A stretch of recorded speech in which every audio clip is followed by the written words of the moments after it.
Assalamualaikum warahmatullahi taala wabarakatuh. Waalaikumsalam warahmatullahi wabarakatuh. Selamat pagi anak-anak. Pagi-pagi luar biasa. Oke, luar biasa semangatnya. Coba cek di sekeliling sekelilingnya, di samping kiri kanannya siapa yang tidak hadir? Nuni Caca. Kenapa si Nuni tidak hadir? Sakit. Si Caca? Ini. Mudah-mudahan si Nuni cepat sembuh ya.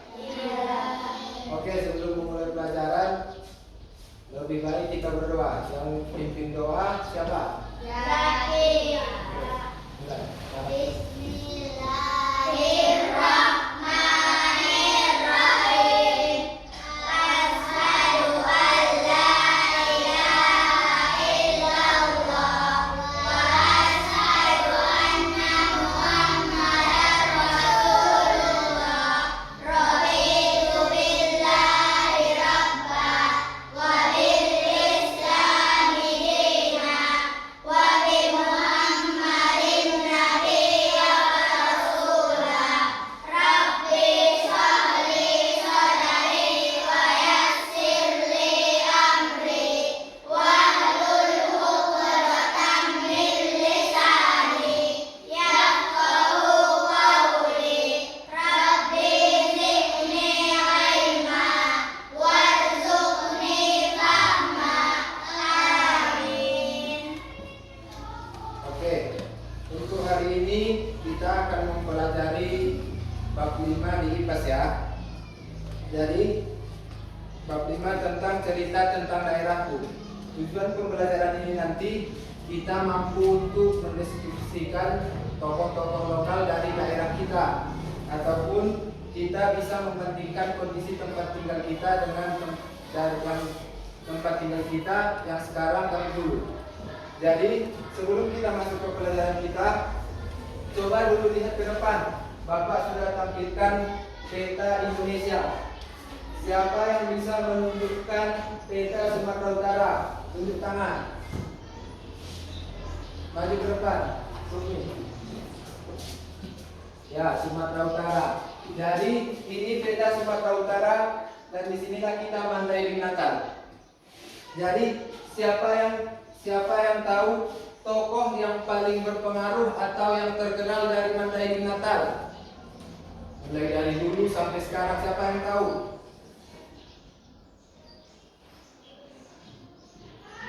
Oh, tidak ada yang tahu ya. Jadi tokoh yang paling berpengaruh di Mandailing Natal ada banyak. Yang paling, kalau kita belajar sejarah, kita paling tahu. Kalian kenal yang namanya Abdul Haris Nasution? Abdul Haris Nasution. Abdul Haris Nasution adalah seorang jenderal, yaitu kelahiran Nukapungkur, Mandailing Natal. Tetapi beliau besarnya langsung merantau ke Jawa. Beliau adalah salah satu tokoh anak pahlawan yang lolos dari peristiwa G30 SPKI. Jadi untuk selanjutnya kita akan mempelajari. Dan satu lagi tokoh yang satu ini, siapa yang tahu? Nama bapak ini adalah Haji Amru Helmi Daula SH. Beliau adalah seorang bupati pertama, pemimpin pertama di Kabupaten Mandailing Natal. Mandailing Natal sendiri memisahkan diri dari Kabupaten Tapanuli Selatan. Dulu Tapanuli Selatan luas. Tapanuli Selatan itu setelah zaman reformasi di tahun 1968, Tapanuli Selatan itu dipisah atau dilebur menjadi beberapa kabupaten, yaitu jadilah Kabupaten Mandailing Natal, Padang Lawas Utara, Padang Lawas, dan Padang Lawas Utara, Padang Lawas, Tapanuli Utara, Tapanuli Tengah. Jadi kita itu dulu Sadulauman sebelum zaman reformasi. Kapal industri Natal ini luas sekali. Jadi setelah reformasi di zaman Bapak Presiden Habibie, kita dilebur menjadi beberapa kabupaten dan kita juga jadilah Kabupaten Mandailing Natal. Oke, sampai situ ada yang mau ditanyakan? Jadi untuk selanjutnya materi kita adalah peninggalan masa kerajaan Hindu-Buddha.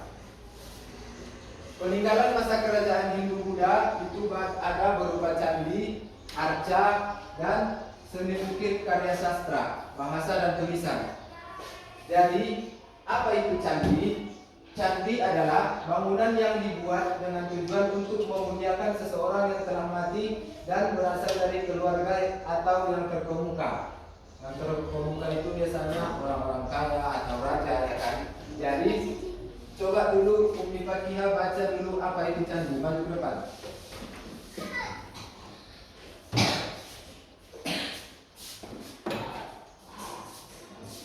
Bangunan yang dibuat dengan tujuan untuk memuliakan seseorang yang telah mati yang berasal dari keluarga raja atau orang terkemuka. Jadi selanjutnya adalah arca. Coba baca Rais, maju ke depan.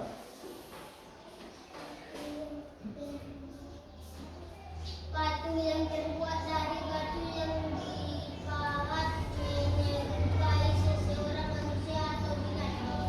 Ya, arca adalah patung yang terbuat dari batu yang dipahat menyerupai seseorang manusia atau binatang. Selanjutnya adalah seni ukir. Hasil seni ukir atau seni pahat yang dapat kita jumpai sebagai hiasan pada dinding candi. Karya sastra itu adalah peninggalan atau kitab-kitab bersejarah seperti kitab Sutasoma, karya Imputan Tutular, dan kitab lainnya. Dan untuk selanjutnya bahasa dan tulisan. Bahasa dan tulisan itu peninggalan dari masa kerajaan Hindu-Buddha menggunakan bahasa Sanskerta.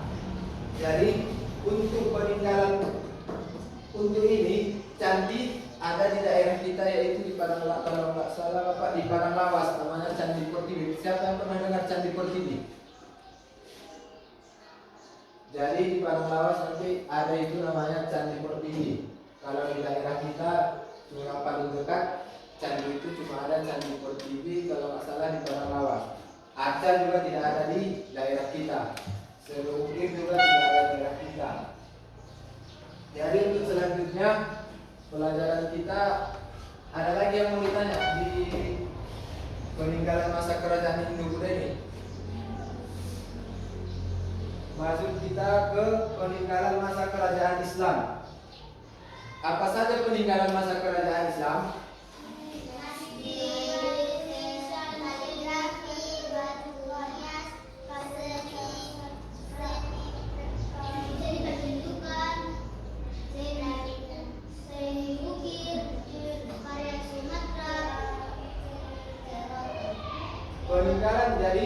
Peninggalan masa kerajaan Islam, sama-sama kita tahu kalau masjid itu sudah sering kita lihat kan di setiap, kalau di daerah kita ini di setiap kampung pasti ada yang namanya masjid. Masjid itu tempat beribadah untuk kita yang beragama Muslim.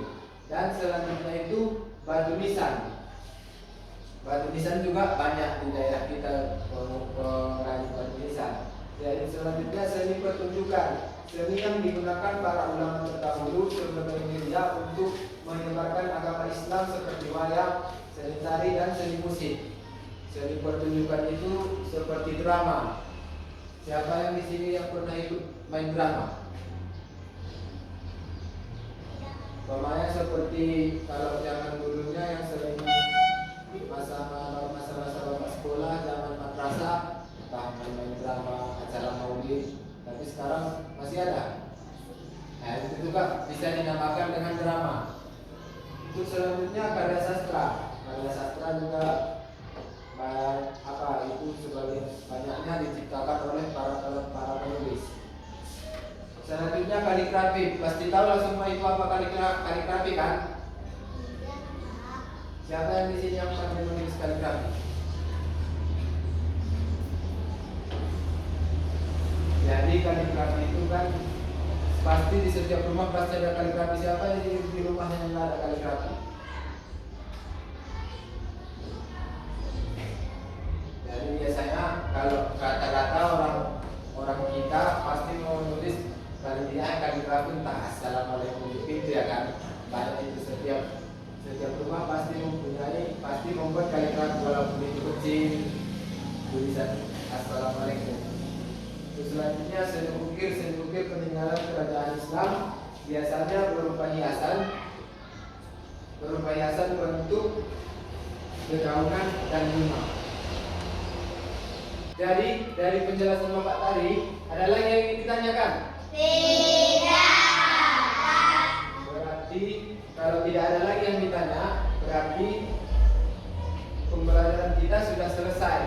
Jadi merefleksikan pembelajaran kita ini, apa saja tadi yang kita pelajari? Yang pertama, Peninggalan masa agama Islam. baru yang kedua, Peninggalan masa kerajaan Hindu-Buddha. selanjutnya mengenal tokoh. Mengenal tokoh yang berperan penting dari materi Natal. Jadi sudah yang kita pelajari tadi, yang pertama mengenal tokoh yang berpengaruh dari materi Natal. Yang kedua, peninggalan masa kerajaan Hindu-Buddha. Dan yang ketiga, peninggalan masa kerajaan Islam. Jadi untuk tugasnya, karena waktu tidak sempat lagi, karena waktu kita sudah mau habis, tugasnya adalah coba pilih salah satu tokoh yang berpengaruh dari materi Natal dan buat biografinya atau deskripsikan. Jadi nanti minggu depan kita presentasikan ke depan per orang, setiap per individu, tidak kelompok ya. Nanti setiap siswa nanti kita buat membacakan ke depan untuk tugasnya. Jadi cukup sekian pembelajaran kita hari ini. Assalamualaikum warahmatullahi wabarakatuh.